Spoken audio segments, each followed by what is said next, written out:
Branded create অর্থাৎ শাখামুটি যে সাপটা ধরলাম, তো যাই হোক এখানকার বাড়ির লোকের রিকোয়েস্টেই আমরা একটু মানে কাছাকাছি, মানে বেশি দূরে না, এখানে আমরা পুকুরের দেখতে পাচ্ছেন পাশেই আছি। আসলে শাখামুটির হচ্ছে প্রিয় জায়গা হচ্ছে পুকুরের আশপাশ, আর এদের খাদ্য যেহেতু অ্যাভেলেবেল হয় পুকুরের আশপাশে বিভিন্ন ধরনের ছোট ছোট সাপ পোকামাকড়, সেই জন্য এদের প্রিয় জায়গা, যার জন্য আমরা সেই প্রিয় জায়গা থেকেই সেই সাপটাকে আমরা এখন ছেড়ে দিচ্ছি। ঠিক আছে, দেখুন।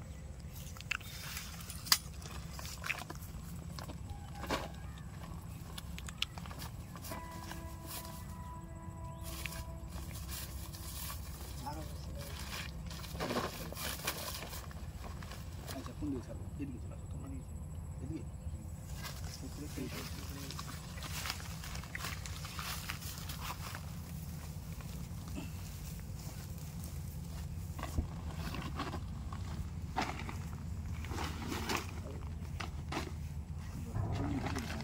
পুকুর নিচে দিয়ে